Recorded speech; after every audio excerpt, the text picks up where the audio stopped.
सभी को मेरा सादर जय जिनेन्द्र। सभी को मेरा प्रणाम और जैन फाउंडेशन की ओर से सभी को नववर्ष की हार्दिक शुभकामनाएं। जैन समाधि शतक के इस 36वें अध्याय में आप सबों का स्वागत है। पिछले कक्षा में हमने लोगस सूत्र में जिस भावना के द्वारा भगवान की प्रार्थना की गई है, उस भाव को विस्तार से गुरुजी के द्वारा समझा। हमने आत्मा की तीनों स्थितियों को समझा और इस बात पर चिंतन किया कि सिर्फ आत्मा के बारे में सुनने मात्र से, अर्थात श्रवण मात्र से या प्रवचन सुनने से लाभ नहीं होगा, हमें उसे अभ्यास में उतारना होगा। एक वाक्य में अगर पिछले सत्र का सार कहें तो यही होगा कि हमारे पास कोई विकल्प नहीं होना चाहिए, अभ्यास ही एकमात्र उपाय है।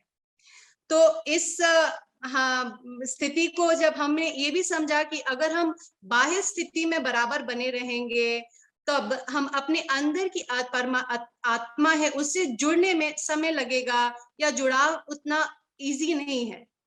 तो इसके लिए हमें चिंतन करना होगा और अभ्यास को ही एकमात्र विकल्प के रूप में उतारना होगा।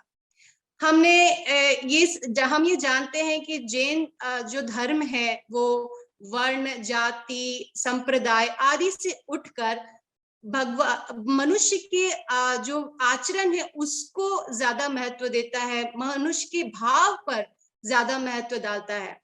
तो इसी श्रृंखला को हम आगे बढ़ाते हुए आज का स्वाध्याय जारी करेंगे और इसके लिए मैं आमंत्रित करती हूँ हमारे गुरुजी को जो आए और हमें आज का स्वाध्याय यहाँ से प्रारंभ करें। गुरुजी आपका स्वागत है। जय जिनेन्द्र गुरुजी। पूज्यपाद देवानंदी जी ने समाधि तंत्र नाम के ग्रंथ की रचना करके हमारे पर बहुत बड़ा उपकार किया है। आत्मा की 3 अवस्थाओं का बहुत ही सुंदर, विस्तृत और आत्म कल्याणकर मार्ग दर्शाया है। मनुष्य जन्म का लक्ष्य क्या होना चाहिए और इस संसार में कितने प्रकार के लोग हैं, किस किस प्रकार की भावना भाते हैं, इस विषय में हम पिछले स्वाध्यायों में विस्तार से विचार कर चुके हैं। हमको ये दर्शाया गया है और जैन शास्त्रों में ज्ञानी पुरुषों ने, मनीषियों ने ये बात बहुत स्पष्ट रूप से कही है कि इस संसार में 3 प्रकार के लोग होते हैं। एक बहिरात्म अवस्था के लोग जो देह को ही आत्मा मान करके जीते हैं, देह की खुशी के लिए जीते हैं, देह के सुख के लिए जीते हैं, मन के सुख के लिए जीते हैं। देह से भिन्न कोई तत्व है ऐसी मान्यता उनके जीवन में नहीं होती है। ऐसा अनुभव की बात तो बहुत दूर की है, लेकिन ऐसा मानते भी नहीं है। देह को ही आत्मा मान करके चलने वाले इस संसार के अधिकतम लोग हैं। मतलब इस संसार के लोगों की हम विचारणा करें तो हमें पता चलेगा कि इस संसार के अधिकतम लोग बहिरात्मा अवस्था में ही जीते हैं, जिनके लिए देह और आत्मा 2 भिन्न पदार्थ नहीं है, 2 भिन्न तत्व नहीं है। दूसरी अवस्था जो इससे ज्यादा सूक्ष्म है, गहन है और प्राप्त करने योग्य है, वह अंतरात्मा अवस्था है, जो देह और आत्म तत्व की भिन्नता को जानते हैं, समझते हैं और अनुभव भी करते हैं। वो ये मानते हैं कि देह से भिन्न ऐसा कोई तत्व इस शरीर में ही अस्तित्व धराता है, जिसके रहने से ही देह सारी क्रियाएं करता है। यदि वो न रहे, इस देह को छोड़कर चला जाए तो देह मृत हो जाता है। देह कोई क्रिया कर नहीं सकता है, और ऐसे तत्व को हम इंद्रियों के द्वारा देख नहीं सकते हैं।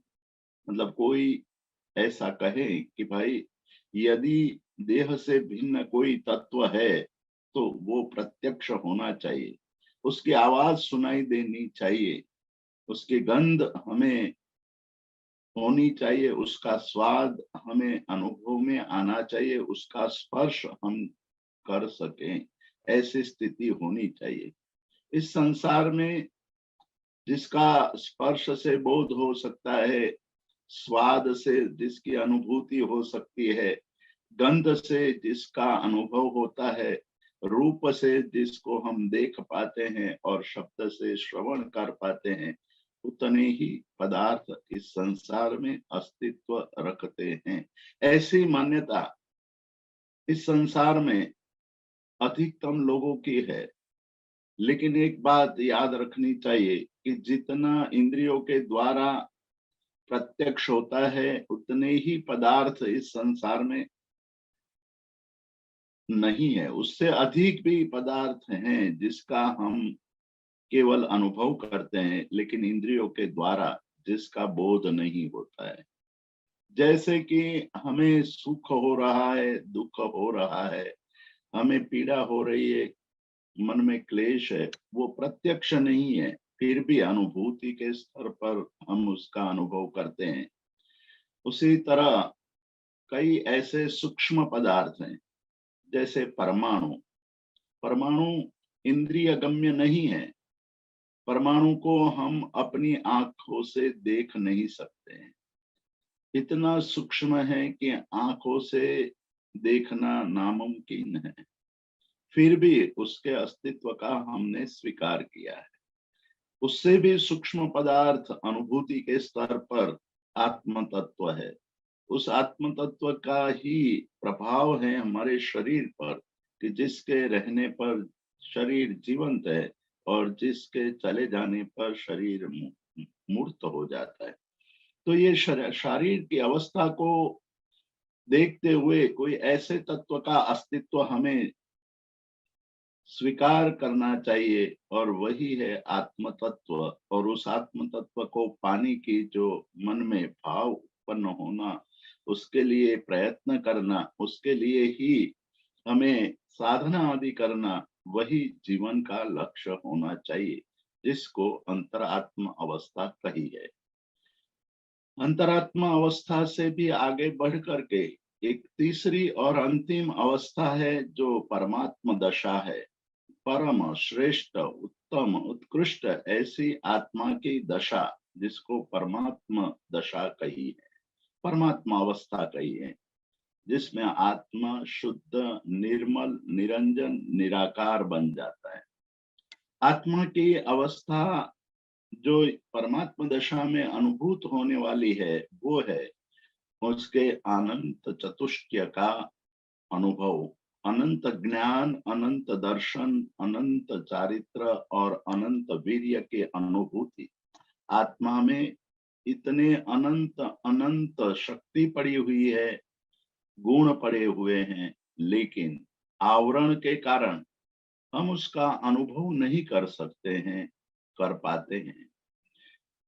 जिस तरह से सूर्य दिन में निकला हुआ हो, फिर भी घने काले बादलों से आवृत हो जाए, ढक जाए, तो दिन में भी हमें अंधेरा दिखाई देता है, उसी प्रकार हमारी आत्मा पर कर्मों के बादल छाए हुए हैं, घने बादल छाए हुए हैं, अनादि काल से ये बादल छाए हुए हैं। उसके कारण जो आत्मा के अनंत चतुष्टयात्मक गुण हैं, उस गुण की अनुभूति नहीं हो सकती। उस गुण की अनुभूति के लिए हमें पूज्यपाद देवानंदी जी और उपाध्याय यशो विजय जी ने अलग अलग ढंग से, अलग अलग तरीके से मार्ग दर्शाया है। हमने पिछली बार ये देखा था कि जाति, लिंग आदि के द्वारा हमें अंतरात्म दशा की अनुभूति नहीं होती। मतलब जाति का कोई महत्व नहीं है, स्त्री है या पुरुष है, बालक है या युवा है या वृद्ध है, कोई भी अवस्था में, कोई भी लिंग में, कोई भी जाति में, वो ब्राह्मण भी हो सकता है, वो शूद्र भी हो सकता है। जैन दर्शन के तत्वों को जानने से हमें ये दिव्य अनुभूति हो सकती है।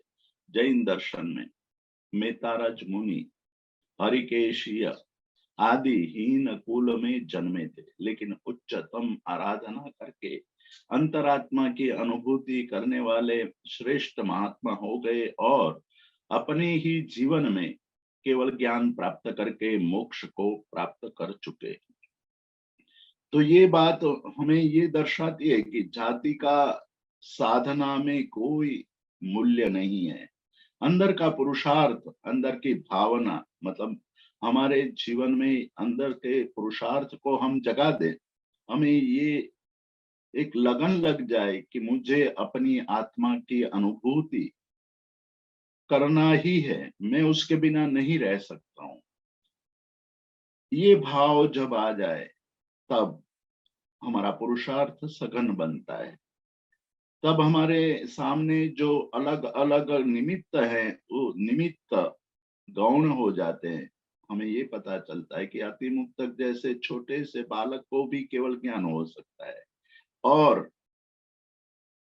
गौतम स्वामी जैसे जीवन के अंतिम अवस्था के समय परमात्मा के निर्वाण का समाचार सुन करके जो परमात्मा के प्रति अत्यंत राग था, ये बात सही है कि वो राग प्रशस्त राग था, गुरु के प्रति समर्पित भाव का इतना बड़ा दृष्टांत इस संसार में अन्यत्र कहीं भी देखने को नहीं मिलेगा। गुरु स्वयं सर्वज्ञ हैं, तीर्थंकर है, और गौतम स्वामी स्वयं श्रुत केवली है। जितना वो जानते हैं उतना ही परमात्मा जानते हैं। परमात्मा और मतलब गुरु और शिष्य में अंतर केवल इतना ही है कि गुरु देखते भी है और जानते भी है, और शिष्य केवल जानता है, देखता नहीं है। इतना अंतर, मतलब बहुत छोटा सा अंतर बाकी बचा है, फिर भी अहंकार को इतना नष्ट कर दिया गौतम स्वामी ने कि अपनी जानकारी को गौण कर दिया। जब भी कोई प्रश्न उठता था तो वो प्रश्न पूछने के लिए परमात्मा के पास पहुंच जाते थे और अपने प्रश्न के समाधान प्राप्त करने की भावना प्रदर्शित करते थे। परमात्मा भी गोयम कह करके उनके प्रश्नों का उत्तर देते थे। ये राग था परमात्मा के प्रति, तीव्र राग था। लेकिन अपनी अवस्था के अंतिम चरण में प्रवेश चुके इस गौतम स्वामी को केवल ज्ञान प्राप्त हुआ, मतलब जाति अवस्था आयु कोई महत्व नहीं रखती है। कई लोग कहते हैं कि अब हम वृद्ध हो गए हैं, अब हम बैठ नहीं सकते, अब हम क्रिया करते हैं तो थक जाते हैं। ये सारी शरीर की बीमारी है। मन में, आत्मा में यदि उत्साह है तो हम कुछ भी पा सकते हैं। पाने के लिए पुरुषार्थ चाहिए, पाने के लिए उत्साह चाहिए।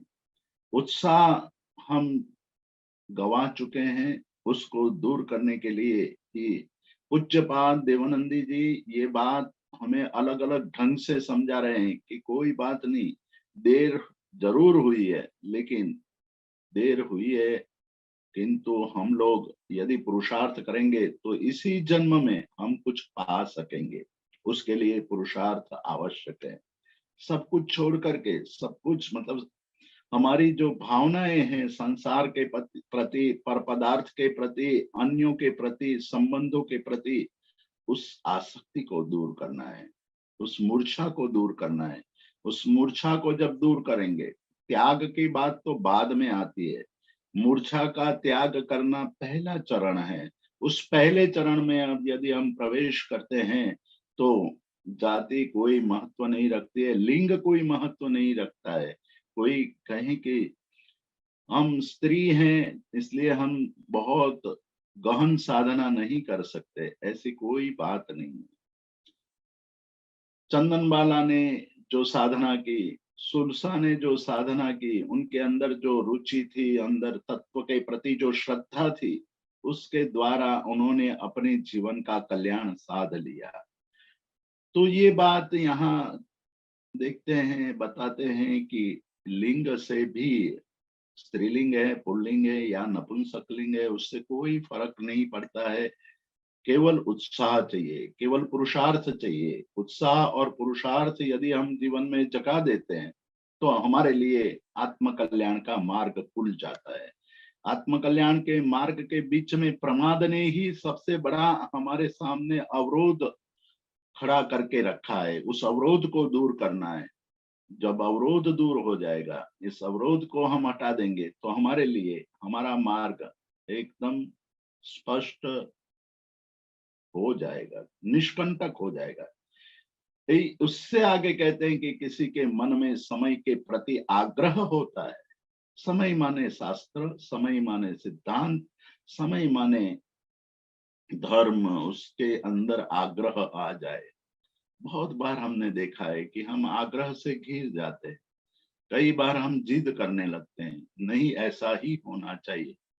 आप एक बात मन में स्मरण कीजिए कि गौतम स्वामी जैसे श्रुत केवली जब मन में प्रश्न उठता था तो उसका जवाब स्वयं प्राप्त कर सकते थे, फिर भी परमात्मा के पास जाते थे। वो इसलिए कि कहीं आग्रह ना हो जाए, कहीं हम बंध ना जाए।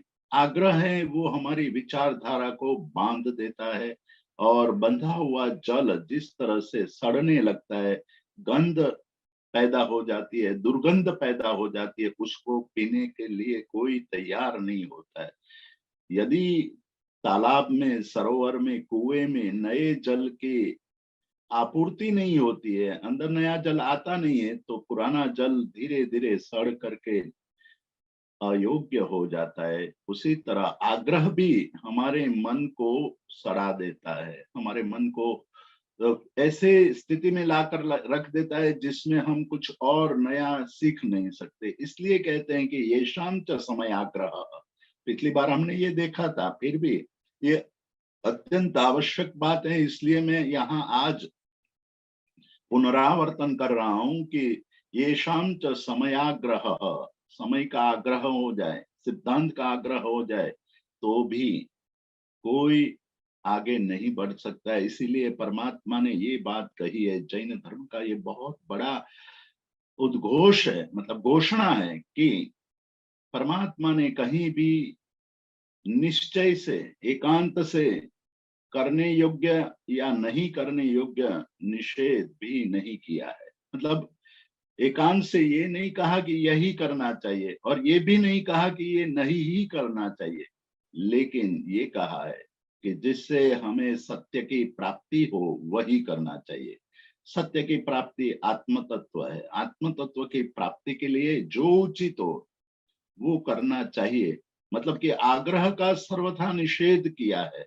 और आप अपने जीवन के अंदर निरीक्षण करेंगे, निष्ठापूर्वक आप देखेंगे तो हमारे जीवन में इतने आग्रह पड़े हुए हैं, और विवाद और झगड़े हमारे जीवन में होते हैं। उसका मूल कारण कोई हो तो आग्रह है। और भी कारण हो सकते हैं, लेकिन एक महत्व का कारण है वो आग्रह है। आग्रह का मतलब हम हमारे घर आए हुए मेहमान को आग्रह करते हैं कि भोजन करो, ये लो, वो लो। वो आग्रह की बात नहीं है। यहाँ आग्रह का मतलब है जिद। आग्रह का मतलब है हठ।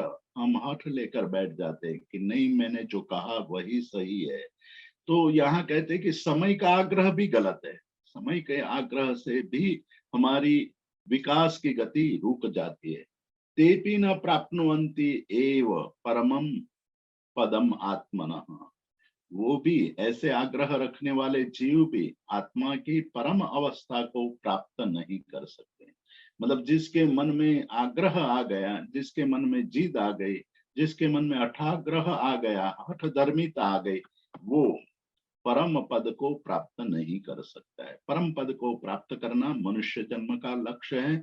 यही एक जन्म है जिस जन्म में हम परम पद के प्रति प्रयाण कर सकते हैं। ये बात सही है कि आज हम परम पद प्राप्त नहीं कर सकते, लेकिन परम पद के प्रति प्रयाण करते हुए हम उसके नजदीक पहुंच सकते हैं, बहुत नजदीक पहुंच सकते हैं। तो ये बात पूज्यपाद देवानंदी जी ने इन श्लोकों में अंतिम चरण में बहुत ही महत्वपूर्ण बातें कही है। और आगे चलते कहते हैं कि यत् त्यागाय निवर्तन्ते भोगेभ्यो यद अवाप्तये प्रीतिम तत्रैव कुर्वन्ति द्वेषम अन्यत्र मोहिनः। यत् त्यागात् निवर्ते भोगेभ्यो, मतलब जो त्याग, शरीर का त्याग और भोगों का त्याग, ममत्व त्याग, जिसको प्राप्त करने के लिए ये सब त्याग करते हैं, यानी वितराग पद को प्राप्त करने के लिए, वितरागता प्राप्त करने के लिए, जब आप बहुत सूक्ष्म चिंतन करेंगे, अपने अंदर गहनता से अंदर उतरते जाएंगे, सघन रूप से अंदर उतरेंगे, तो पता चलेगा कि हमारे जीवन के 3 ही बड़े शत्रु हैं। बाहर के कोई शत्रु हमें दुखी नहीं कर सकते, हमने पैदा किए हुए शत्रु ही हमें परेशान कर रहे हैं। हमने पैदा किया हुआ है राग, हमने पैदा किया हुआ है द्वेष, हमने पैदा किया हुआ है अज्ञान। ये राग, द्वेष और अज्ञान ही हमारे सबसे बड़े शत्रु है। वही शत्रु हमें पीड़ रहे हैं, हमें पीड़ा दे रहे हैं, हमें दुख दे रहे हैं। तो ये कह रहे हैं यहाँ कि यत् त्यागाय, मतलब शरीर के त्याग, शरीर के प्रति जो हमारा ममत्व है उसके त्याग के लिए और वितरागत्व प्राप्त करने के लिए, वितराग पद प्राप्त करने के लिए क्या करना चाहिए? तो कहते हैं कि भोगेभ्यो निवर्तन्ते, भोगों से निवृत्ति की बात कर रहे हैं, भोग छोड़ने की बात कर रहे हैं। भोग आसक्ति पैदा करती है, भोगों को भोगने का मन आसक्ति पैदा करता है, और आसक्ति हमारे जीवन में प्रमाद पैदा करता है। राग, आसक्ति, अनुरक्ति, उसमें लीन हो जाना, पदार्थ के भोग के अंदर सबको भूल जाना और उसी में लीन हो जाना, वो हमारे लिए घातक होता है। तो यहाँ कहते हैं कि इंद्रियों के भोगों को त्याग कर देते हैं, निवृत्त हो जाते हैं, उससे अलिप्त हो जाते हैं। हमने कई बार देखा है कि इंद्रियों के सुख के प्रति, इंद्रियों के राग के प्रति, इंद्रियों के विषयों के राग के प्रति जब हम आसक्त हो जाते हैं तो वो हमें डुबेते हैं, हमें अंदर नीचे अधोगति में ले जाते हैं, हमारी प्रगति को रोक देते हैं। जिस तरह से कुत्ता हड्डी को चूसता है, खाता है, उसको काटने की कोशिश करता है और सोचता है कि इसमें से रस निकल रहा है, वो रस बहुत प्रिय लग रहा है उनको, लेकिन उसको पता नहीं है कि हड्डी से रस नहीं आ रहा है, वो स्वयं अपने अपने ही मुख में से जो खून निकल रहा है उस खून को हड्डी का रस मान करके चूसता है और उसी में लीन हो जाता है। बहुत समय के बाद उसको पता चलता है कि मैं मूर्ख था, मेरी मूर्खता के कारण मैं हड्डी को काटता रहा, हड्डी को काटता रहा, लेकिन हड्डी ने मुझे बहुत पीड़ा दी, हड्डी ने मुझे बहुत दुख दिया। उसी तरह यदि आप सोचेंगे तो आपको पता चलेगा कि इंद्रियों के द्वारा भोगों को भोगने के लिए मैंने जितना प्रयत्न किया और पूरा जीवन प्रयत्न करता रहा, उससे मुझे सुख नहीं मिला है। सुख मिला होता तो आज मैं अत्यंत सुखी होता। मैंने कितना पुरुषार्थ किया इस जन्म में, कितनी सारी शक्ति, कितना सारा समय और कितनी संपत्ति उसके पीछे व्यय कर दी, फिर भी आज क्या पाया मैंने? ये पूज्यपाद देवानंदी श्रावक को, साधक को, चिंतक को पूछने के लिए बाध्य करते हैं कि एक बार खड़े रह करके एक जगह पर शांत चित्त से बैठ करके ये प्रश्न अपने आप को पूछो कि आपने क्या पाया है? इंद्रियों के पीछे दौड़ते दौड़ते दौड़ते सुख पाया या दुख पाया? भोगों के प्रति भागते हुए मैंने क्या पाया? मैंने क्या प्राप्त किया? जब शरीर शिथिल होने लगता है, जब वो स्वभाव है शरीर का, पुद्गल है शरीर, शरीर का, पुद्गल का ये स्वभाव है पूर्ण गलन, मतलब जब युवावस्था होती है तो वो वृद्धि प्राप्त करता है, और जब वृद्धावस्था आती है तब शरीर क्षीण होने लगता है, शरीर की शक्ति क्षीण होने लगती है। आत्मा का स्वभाव ऐसा नहीं है, आत्मा कभी वृद्ध नहीं होता है, कभी बाल नहीं होता है, आत्मा हमेशा एक ही तरह का रहता है। शरीर के कारण हमारी आत्मदशा बदल जाती है और शरीर के धर्म को हम आत्मा में आरोपित कर देते हैं, और उसी दशा के कारण मतलब शरीर के स्थिति का आत्मा पर आरोपण करने से हम आत्मा को भी वृद्ध, बाल या युवा मानने लगते हैं, सुखी या दुखी मानने लगते हैं, संपत्तिवान या निर्धन मानने लगते हैं। इसीलिए यहाँ कहते हैं कि जिस शरीर के भोगों के लिए हमने पूरा जीवन बिता दिया, उसको उसके कारण हमने वितराग पद प्राप्त नहीं किया। और जो ज्ञानी होते हैं, जो अनुभव साधक हो जाते हैं, उस साधक को ये पता है कि ये मार्ग गलत था, और जब ये पता चलता है गलत मार्ग पर मैं जा रहा हूं, तो क्या हम गलत मार्ग पर ही आगे बढ़ते रहते हैं? आप कहीं जा रहे हैं कार लेकर के, आपके पास पूरा नक्शा भी है, मैप भी है, कहाँ जाना है कहाँ नहीं जाना है, लेकिन बातों बातों में आपने गलत रास्ता पकड़ लिया। गलत रास्ते पर आपकी कार आगे बढ़ रही है, अचानक आपको याद आता है कि अरे मैं कहीं गलत रास्ता मैंने पकड़ लिया है, तो क्या आप उसी गलत रास्ते पर आगे बढ़ते जाओगे? आप ये मान करके आगे बढ़ोगे कि कभी ना कभी तो मार्ग, कभी ना कभी तो डेस्टिनेशन आ ही जाएगा, इस मार्ग पर चलता जाओ चलता जाओ चलता जाओ, मार्ग मिल जाएगा। लेकिन ऐसा करने वाला कभी कोई भी अपने डेस्टिनेशन पर पहुंच नहीं पाया है, ये बात को हमें स्वीकार करना पड़ेगा। तो उसी बात के यहाँ आध्यात्म मार्ग में उसकी तुलना करनी है हमें, कि आज हमें पता चला है कि हम गलत मार्ग पर जा रहे हैं, तो आज से ही हमें रुक जाना चाहिए और सही मार्ग की गवेषणा करनी चाहिए, खोज करना चाहिए, और उस पर चलने के लिए उत्साह और पुरुषार्थ रखना चाहिए। तो यहाँ कहते हैं कि जिसको वितरागत्व प्रिय हो गया है, जिसको वितरागता प्राप्त करने का मन हो गया, जहां मतलब निरंतर सुख का ही अनुभव होता है, ऐसी दशा प्राप्त करने का मन जिसको हो गया है, वो इंद्रिय के भोगों का त्याग कर देता है। लेकिन उससे विपरीत शरीर और इंद्रिय के भोग में बहिरात्मा अवस्था वाले जीव, मोही जीव, मोह इतना परेशान करता है कि उनको फिर शरीर और इंद्रियों के सुख में ही आनंद आने लगता है। मतलब एक बार जगने के बाद भी सो जाता है। हमारे सामने कई ऐसे दृष्टांत हैं जो हमें बार बार जगाने की कोशिश करते हैं। हमारे सामने रावण के भाई, उसका दृष्टांत है कुंभकर्ण का। कुंभकर्ण का दृष्टांत बहुत ही महत्वपूर्ण दृष्टांत है। पूरे इतिहास में ऐसा दृष्टांत हमें भाग्य ही मिलता है, भाग्य से ही जानने को मिलता है। ये कुंभकर्ण सो जाता था, 6 महीने तक सोता रहता था। जगाने के लिए ढोल बजाने पड़ते थे, दुंदुभिया बजानी पड़ती थी, तब कहीं जागता था, और जागते ही उसको भोजन करने का मन होता था, तो वहां भोजन तैयार रखना पड़ता था। कई सारे फल फलादि, मिष्टान्न, अन्न आदि व्यंजन तैयार करके वहां रखा जाता था। बहुत खा लेता था, और खाते ही फिर प्रमाद आ जाता था, फिर सो जाता था। हमारे सामने शास्त्र हैं, हमारे सामने सदगुरु हैं, हमारे सामने साधना की तरफ ले जाने वाले मार्गदर्शक है। वो ढोल बजा रहे हैं कि जागो जागो जागो, जागने का समय हो गया है। बहुत सालों से हम सो रहे हैं, बहुत काल से हम सो रहे हैं। अनादि काल की जो हमारी ये निद्रा है, वो निद्रा हमने जगने नहीं देती है।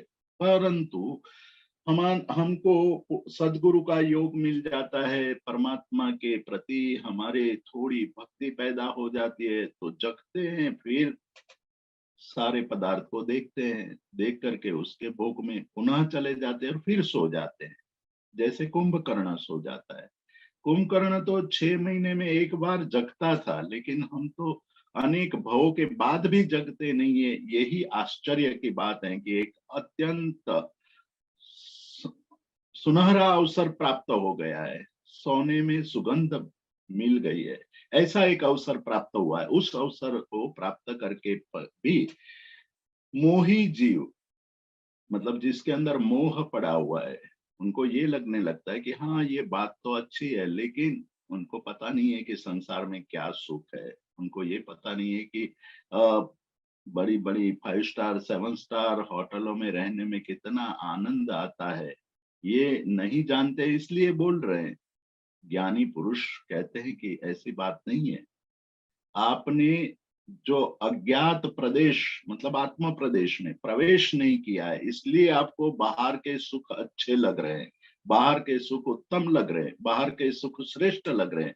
लेकिन आज तक किसी ने भी ये नहीं कहा है कि ये सुख शाश्वत है, बाहर का सुख शाश्वत है, बाहर के सुख में जो आनंद है वही आनंद है, ऐसा किसी ने अनुभव नहीं किया। आपको छोड़कर निकलना पड़ता है, आपको मृत्यु वो सब छीन लेती है। मृत्यु जो छीन लेती है वो कभी सुखदायक नहीं होता है। मृत्यु आपका आपके सारी संपत्ति सारी समृद्धि सब कुछ छीन लेती है, और फिर भी हम उसमें आसक्त हो जाते हैं।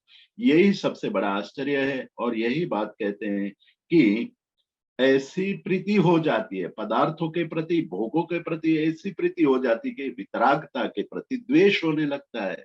हमें ये लगने लगता है कि वितरागता प्राप्त करके क्या करेंगे, उसके बजाय यही हम धर्म करते, यही लोगों को दान देंगे, लोगों को मदद करेंगे, यही सर्वश्रेष्ठ।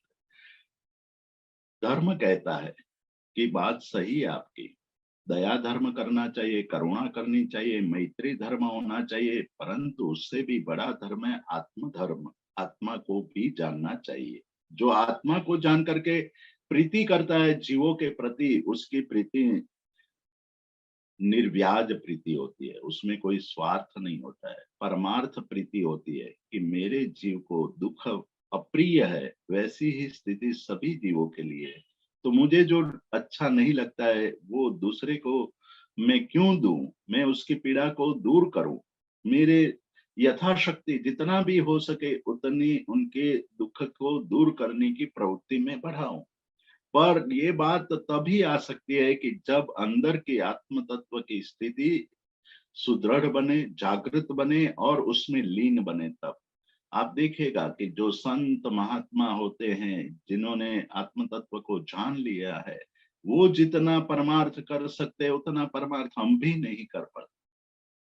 पैसे वाले पैसे का खर्च कर सकते हैं, लेकिन आत्मार्थी जब परमार्थ की बात करता है तो उसके अंदर विशुद्ध प्रेम, करुणा, मैत्री आदि भाव होता है। इसलिए यहाँ कहते हैं कि व्यर्थ चीजों के प्रति आसक्ति पैदा नहीं होनी चाहिए, और जो प्रिय पदार्थ है या जो प्राप्तव्य पदार्थ है, जिसको प्राप्त करने योग्य पदार्थ है, ऐसे पदार्थ के प्रति द्वेष भी नहीं होना चाहिए। और एकमात्र अवस्था है जिस पर हमें प्रेम करना चाहिए, जिसके लिए हमें तलसना चाहिए, हमें तड़प पैदा होनी चाहिए। जब तक ये तड़प पैदा नहीं होगी, जब तक हम इसके लिए हमारे मन में, गुजराती में जिसको तालावेली कहते हैं, जब तक हमारे मन में वो तड़प पैदा नहीं होगी, प्यास पैदा नहीं होगी, तब तक हम उस दिशा में प्रगति गति नहीं कर पाएंगे। वो स्थिति है वितरागता की। तो यहाँ कहते हैं कि वितरागता के प्रति ऐसे भी जीव है, संसार के अधिकतर जीव ऐसे हैं कि जिनको वितरागता के प्रति द्वेष है। वो द्वेष को मिटाना है, और वो द्वेष को मिटाने के लिए हमें पुरुषार्थ करना है। यहाँ और भी बात करते हैं कि अनंतरग्न संदत्ते दृष्टिम अंगोर यथा अंध के। एक छोटा सा दृष्टांत, बहुत प्रसिद्ध दृष्टांत है, उसकी बात करते हुए पूज्यपाद देवानंद जी ये कह रहे हैं कि एक जंगल है, जंगल में आग लगी है, संयोग से उस जंगल में एक अंधा आदमी फंस गया है। अब उसको पता नहीं है कि मैं किस दिशा में दौड़ूं। दौड़ने की शक्ति है, सामर्थ्य है, वो दौड़ सकता है, लेकिन अंध होने के कारण दिशा का बोध नहीं है। यदि वो दौड़ने लगेगा तो शायद वो जिस जगह आग लगी है उसी दिशा में दौड़ने लगेगा।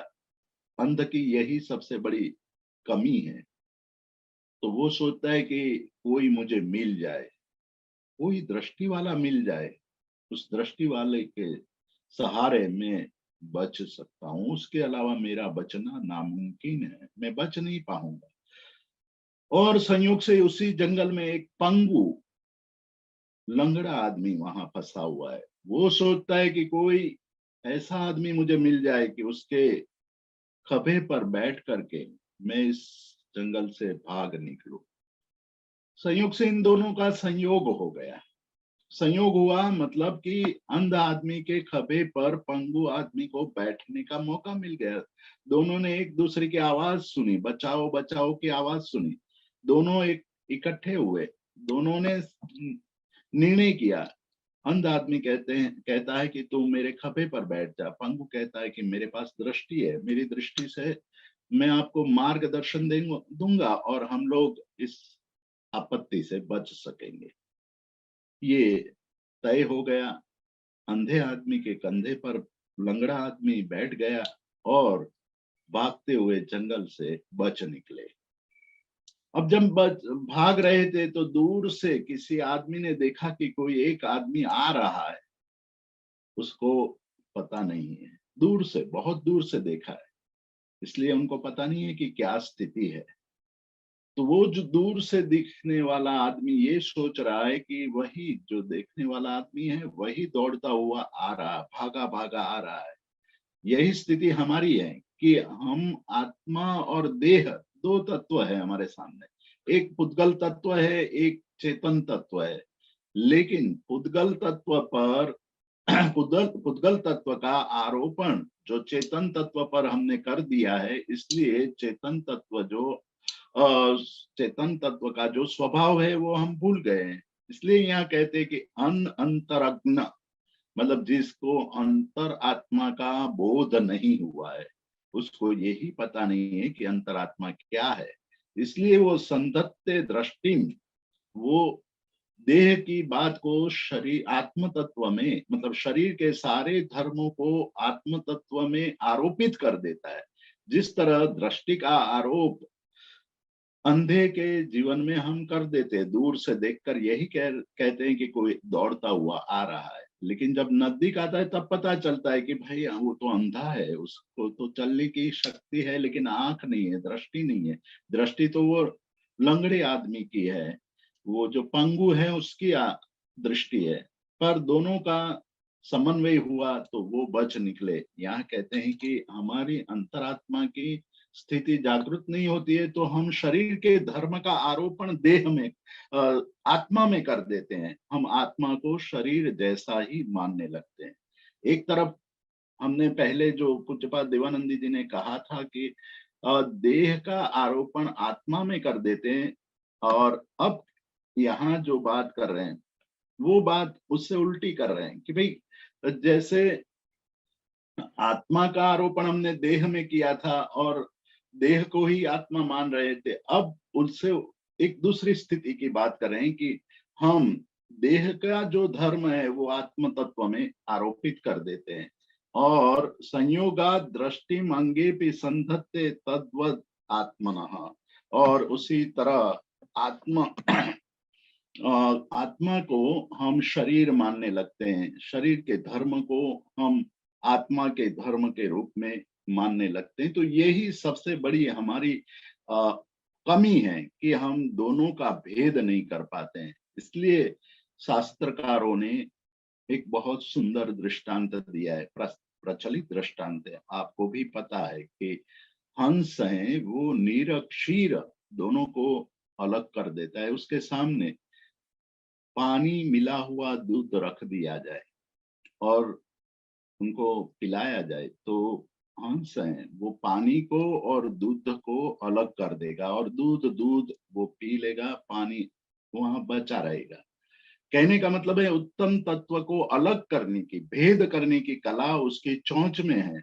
चोंच के कारण ही दो तत्वों को अलग कर सकता है, और अलग करके जो हेय है उसको छोड़ देता है, उपादेय है उसको ग्रहण कर लेता है। उसी तरह यहाँ कहते हैं कि यही चोंच की अवस्था केवल मनुष्य जन्म में, यानी विवेक केवल मनुष्य जन्म में ही प्राप्त हुआ है। विवेक ही हमारे जीवन में हेय उपादेय का बोध करा सकता है।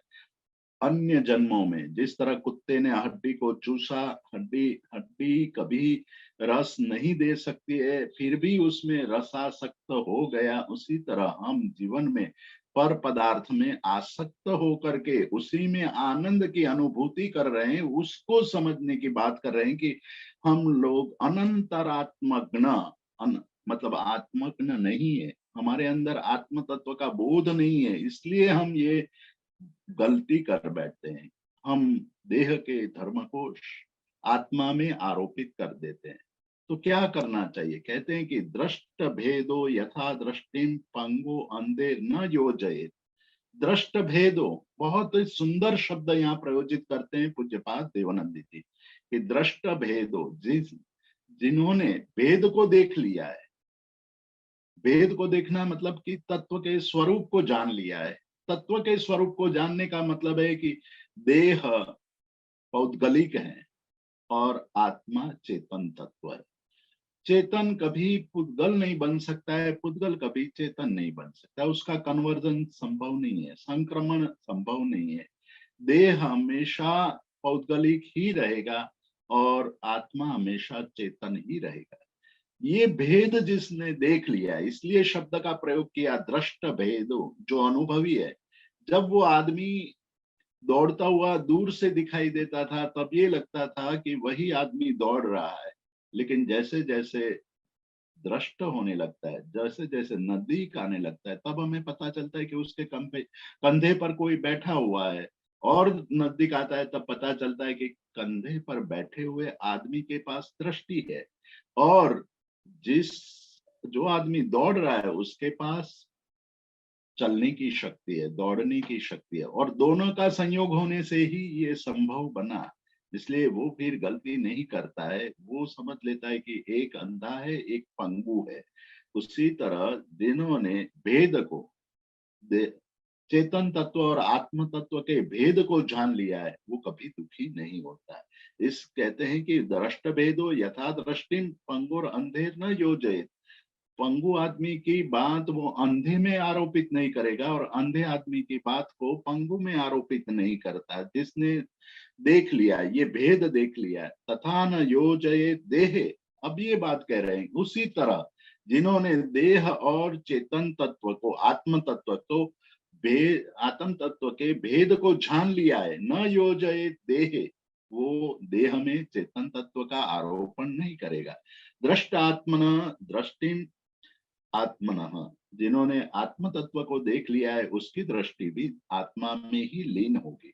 वो कभी भी फिर संसार के भोगों में, संसार के सुखों में, इंद्रियों के सुखों में लीन आसक्त नहीं हो सकता है। यही बात, ये बहुत महत्वपूर्ण बात करें कि दृष्ट, आप देखने की कोशिश करो, आप अपनी अंतर चक्षु को खोलने की कोशिश करो, हर रोज चिंतन करो, हर रोज थोड़ा समय निकाल करके ये बात करो कि अपने आप के साथ बात करो। दूसरे के साथ बात करने का तो अभ्यास हमारे पास बहुत लंबा है, लेकिन हमने कभी अपनी आत्मा के साथ, अंतरात्मा के साथ बात करने का अभ्यास नहीं किया है। गांधी जी को जब पूछा जाता था तब वो कहते थे कि मेरी अंतरात्मा से जो आवाज निकलती है वही मैं करता हूँ। और इसीलिए एक सामान्य आदमी महामानव बन गया। इसीलिए आइंस्टाइन ने कहा था कि आने वाले समय में लोग ये मानने लगेंगे और ये कहेंगे कि हड्डी मांस वाला एक आदमी इस पृथ्वी पर अवतरित हुआ था जिन्होंने इतना बड़ा काम कर लिया। तो ये कहने का मतलब यही है कि यदि हमारे अंदर भेद, अंतरात्मा की आवाज को सुनने की कोशिश, हमारा अंतरात्मा की अनुभूति की कोशिश, दृष्ट भेदो वहीं से शुरू होती है। दृष्टि हमारी देह पर ही पड़ी रहेगी तो देह तो हमें हमेशा परेशान ही करता रहेगा, पीड़ा ही देता रहेगा। क्षण क्षण पर हमें देह पर इतनी आसक्ति है, सुखशील है, इंद्रियों को सुख लगे वैसा करने का हमारा अभ्यास है। ये सब बातों को देखते हुए कहते हैं कि दृष्ट भेदो, भेद को देखो, भिन्नता देखो, और ये गलती मत करो कि जो देह है वो आत्मा है ऐसा मानना छोड़ दो। ये गलती है, इससे ही हम दुखी हुए, इससे ही हम संसार के अंदर परिभ्रमण कर रहे हैं, अंदर ही अंदर भटक रहे हैं। अब वो बात को और स्पष्ट करते हुए 93 नंबर के श्लोक में कहते हैं कि सुप्तोन्मत्त आदि अवस्थेव विभ्रमो अनात्मदर्शी नाम। अब इतनी सारी बात करते हैं, इतनी सारी बात करके हमारे मन में ये भाव पैदा हो सकता है कि भाई हमें आत्मदर्शन करना है और आत्मदर्शन की स्थिति हमें लानी है। तो आत्मदर्शन करने के लिए क्या करना चाहिए, क्या आवश्यक है, किस तरह से हम उस दिशा में आगे बढ़ सकते हैं। तो पहले तो कहते हैं कि जो अभी दशा है हमारी, उस दशा को बराबर समझो। अलग अलग एंगल से समझा रहे हैं, कोई एंगल छोड़ना नहीं चाहते हैं, क्योंकि हमारा मन है वो एक छोटा सा छिद्र में मिल जाए तो वहां से निकल करके वो भागेगा। इसलिए पूज्यपाद देवानंदी जी हर एक एंगल से ये बात कर रहे हैं कि भाई देह अलग है, आत्मा अलग है, देह से भिन्न है, और आत्म तत्व है तभी तक देह कार्यरत है। देह कार्य कर रहा है तभी ये संभव है कि आप साधना कर सकते हो। साधना कर लो, ये अवसर मिला है, ये आपके लिए बहुत सुनहरा अवसर है, सोने में सुगंध मिली हुई है। तो उसका आप प्रयोग, अनुभव की दिशा में आगे बढ़ने के लिए पुरुषार्थ करके आगे बढ़िए। तो यहाँ कहते हैं कि सुप्त आदमी, सोया हुआ, कई बार हमने सुना है, आपने भी सुना होगा, कहा गया है कि भाई सोए हुए आदमी को जगा सकते हैं, लेकिन सोने की चेष्टा कर रहा है, सोया हुआ है वो सा दिखाने की कोशिश कर रहा है, उसको कभी नहीं जगा सकते आप। उसी तरह हम अपनी आत्मा को जगाने की कोशिश करना चाहते हैं तो पहले ये भ्रम से मुक्त हो जाना चाहिए कि हम जगे हुए, हम सोए हुए। सुप्त, उन्मत्त, दो दशा की बात कही। सुप्त मतलब सोया हुआ आदमी, और उन्मत्त यानी नशे में डूबा हुआ आदमी। दोनों की दशा विचित्र होती है, दोनों विभ्रम में है, दोनों भ्रम में पड़े हुए, विशेष भ्रम, गाढ़ भ्रम में पड़े हुए। भ्रम के भी यहाँ अलग अलग प्रकार बता रहे हैं कि गाढ़ भ्रम कैसा है। सोए हुए आदमी के बगल में शत्रु खड़ा हुआ है, फिर भी वो पहचान नहीं पाता है। उसी तरह कहते कि मोह की निद्रा में हम सोए हुए हैं और हम राग द्वेष अज्ञान क्रोध मान माया लोभ जैसे शत्रु से घिरे हुए हैं, फिर भी हम आराम से सो रहे हैं। आग लगी हुई है, भागना चाहिए ऐसा हम मान रहे हैं, लेकिन भागते नहीं है, क्योंकि हमें आग की गंभीरता का पता नहीं है। हम ये सोच रहे हैं कि अभी हमारे कमरे तक आग कहाँ आई है। कमरे में आ जाए तो हमें वो सुप्त अवस्था ये कहेगी कि अभी मेरे पलंग तक नहीं आई है।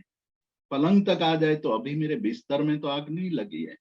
बिस्तर में आ जाए तो वो सोचेगा कि अभी उठ जाऊंगा, अभी उठ जाऊंगा, मैं, मेरे पास समय है, और अंत में वो मृत्यु के शरण हो जाता है। प्रमाद की दशा देखिए कि कितना भयंकर है प्रमाद। उस सुप्त आदमी की तरह प्रमाद हमें पीड़ रहा है, और हम अपने शत्रु को पहचान नहीं पाते। उन्मत्त वाले की दशा भी वैसी है, जिसको नशा लगा हुआ है, जो पता नहीं है कि क्या बोलना चाहिए, क्या करना चाहिए। कई लोग कहते हैं कि भाई जब बहुत दुख है तो थोड़ा पी लो, पीने से सारे दुख नष्ट हो जाए। तो ये पीना मतलब शराब पीना, शराब पीने से दुख नष्ट नहीं होता है। शराब पीने से आपके मन पर एक आवरण लग जाता है, और जैसे ही वो आवरण हटता है दुख उतना दिखाई देने लगता है। तो ये हमारी मूर्खता है, अज्ञानता है कि शराब पीने से दुख का अंत आ जाता है। दुख का अंत कभी नहीं होता, केवल दुख पर एक आवरण आ जाता है क्षण भर के लिए, एक आध घंटे के लिए, 2 घंटे के लिए। जब आप उठते हो तो वही स्थिति से फिर गुजरना पड़ता है। तो ये कहते हैं कि उन्मत्त दशा वाला आदमी, नशे में पड़ा हुआ आदमी जिस तरह से शत्रु को नहीं पहचान पाता है, उसी तरह जो देह को ही आत्म तत्व मान करके जीता है, उनको भी कभी भी शत्रुओं का यानी कषायों का, राग और द्वेष का, अज्ञान का, क्रोध मान माया लोभ का, हास्य रति अरति भय शोक का, ईर्ष्या आदि का कोई पता नहीं चलता है कि ये ही मेरे शत्रु है और मैंने ही पैदा किए हुए ये शत्रु है। अनात्मदर्शिनाम विभ्रमो। अब आगे जा करके और सूक्ष्म दशा की बात करते हैं कि अनात्मदर्शी, जिसने आत्मा को जाना नहीं है, देखा नहीं है, वो भी विभ्रम में है, वो भी विशेष भ्रम में पड़ा हुआ है। और उस विभ्रम के कारण ही जो अनात्मदर्शी है, मतलब देह में आत्मा देखता है, आत्मा को देह स्वरूप मानता है, पर में स्व को देखता है, स्व में पर को देखता है, वो सारे अनात्मदर्शी है। वो अनात्मदर्शी भी विभ्रम में पड़ा हुआ है। उस विभ्रम के कारण वास्तविक स्थिति का बोध नहीं हो रहा है। उसके लिए कह रहे हैं कि विभ्रमो अक्षीण दोषस्य, तीसरी दशा बता रहे, जिसके दोष क्षीण नहीं हुए। दोष, बहुत सारे दोष है। जीवन के दोषों को जानने के लिए हमें उपमिति भव प्रपंचा कथा एक बार पढ़नी चाहिए, सुननी चाहिए। 2500 पात्र उसमें बताए हैं, मतलब मन की अलग अलग स्थिति को पात्र के रूप में उनमें प्रस्तुत किया है। 2500 में कुछ अच्छे पात्र है, कुछ बुरे पात्र है। बुरे पात्र अधिक है, मतलब बुरे कैरेक्टर्स अधिक है। वो सारे कैरेक्टर्स का बोध, मतलब आज से 1200-1300 साल पहले, 1100-1200 साल पहले एक महात्मा ने मन की 2500 विभिन्न अवस्थाओं का हमारे सामने प्रस्तुतिकरण करके हमें ये चेताया है कि मन की विभिन्न अवस्था में हम क्या क्या करते हैं, किस तरह से हम गलती करते हैं, विभ्रम में, भ्रम में पड़ जाते हैं। तो यहाँ कहते हैं कि जिन्होंने दोषों को क्षीण नहीं किया है वो भी भ्रम में पड़ा हुआ है। केवल एक आत्मदर्शी होता है, वही सच्चा दृष्टा है, वही सही दर्शन कर सकता है। उसको विभ्रम, आत्मदर्शी को विभ्रम नहीं होता है। अंतरात्मा को जानने वाला भ्रम में नहीं पड़ता है। तो हमें कोशिश करनी चाहिए अंतरात्मा को जानने की। उसके लिए आवश्यकता है उत्साह और पुरुषार्थ का। उत्साह और पुरुषार्थ प्रमाद को नष्ट करके प्राप्त हो सकता है। उसके लिए जाति, लिंग, अवस्था कोई भी कारण नहीं है। केवल हमारे प्रमाद को दूर करना ही सबसे बड़ा कारण हो सकता है। तो हमें ये अवसर मिला है, इस अवसर को सार्थक करने की कोशिश करें, जीवन को धन्य बनाने की कोशिश करें। इस नए वर्ष में हम ये संकल्प करें कि इस वर्ष में आत्म तत्व को जानने की, अनुभूति की कोशिश करूंगा और अवश्य में मैं अपने आत्म तत्व को जानने की स्थिति तक पहुंच जाऊंगा। इतना कह करके आज के स्वाध्याय को विराम देंगे। Thank you so much Guruji. Lovely explanation. आपने बहुत अच्छे से हमें जो हमारा जो मूल वजह है जिससे हम परमात्मा अवस्था को नहीं प्राप्त करते हैं, वो आग्रह, वहां से आपने शुरुआत करी और बताया जो हमारा हट है और वो जो हम जानते हैं और उससे ही समझते हैं कि वही सही है, वही सब, वहीं से ये सारी स्थिति शुरू होती है। और जो हमारे साधना के मार्ग में जो आगे आने वाली अवस्था है, वितरागी अवस्था है, उसको प्राप्त करने में बाधक बनती है। वे वितरागी अवस्था जो इंद्रियों के अधीन है, जो इंद्रियों के जो सेंसेस हैं उनको प्राप्त कर सोचती हैं, उसमें अनासक्त रहती हैं, वो हमारी बाधक है। उसके आगे बढ़ने नहीं देती हैं और हमें राग, द्वेष और अज्ञान जैसे स्टेट में खींच के रखती हैं, हमें बनाए रखती हैं। और इसकी वजह से आप इसको समझाने के लिए आपने एक बहुत सुंदर हमें जो हंस का जो दृष्टांत दिया और ये बताया कि जैसे हंस के चोंच में क्षमता है कि वो दूध को और पानी से पृथक कर सकती है, वैसे हमारे पास मनुष्य को ही एक ऐसा हमें एक हमारे पास एक ट्रेट है, विशेषता है कि हमारे पास एक विवेक रूपी ज्ञान है जिसके थ्रू हम ये आत्म तत्व और देह तत्व, ये दोनों के भेद को समझ सकते हैं और उसको जानकर हम जो अनवत रूपी हम लोग जो दुख में रहते हैं उससे हम ऊपर आ सकते हैं और हम अपने आगे साधना की में आगे प्रोग्रेस कर सकते हैं। इस चीज़ों को आपने बहुत ही बारीकी से स्टेप बाय स्टेप इतने अच्छे से समझाया। It's just like practical session के जैसा था गुरुजी, कि हमें बस अब प्रैक्टिस करने की ज़रूरत है step by step. Thank you so much. बहुत ही सुंदर अध्ययन था, हमारा स्वाध्याय था आज। चूंकि आपको सोर थ्रोट है तो मैं यहाँ पे दर्शकों से अनुरोध करूंगी कि हम ज़्यादा प्रश्न आज नहीं लेंगे। और महेंद्र जी ने चूंकि उन्होंने हैंड रेज कर दिया है तो मैं एक प्रश्न लेना चाहूंगी गुरुजी आपके आज्ञा से, और उसके बाद हम लोग आज का ये जो सेशन है उसको विराम दे देंगे। सो गुरुजी, मैं सिर्फ एक thank you sir, thank you so much. सभी दर्शकों के लिए बहुत बहुत धन्यवाद। आज का जो हमारा जितना भी प्रश्न हमारे मन में है, हम प्लीज आप लोग उनको अब स्टोर करके रखें। हम लोग नेक्स्ट सेशन में जीतू जी अगर ठीक रहेंगे तो आगे लेकर के उनसे जरूर ये हमारा समाधान लेंगे।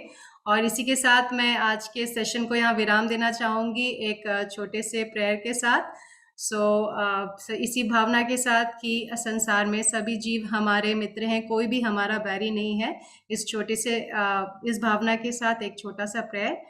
अणु परमाणु शिव बन जाओ, अक्खा विष्णु मंगल थाओ, सर्वे जीवे मोक्षे जाओ, खामे में सव्य जीवे सव्य जीवा खमंतु में, मित्ति में सब भूवेसु वैरम मंजन कीर्णई, सर्वथा सहु सुखी थाओ, पाप ना कोई आचरो, राग द्वेष थी मुक्त थई ने समता सहु समाचरो।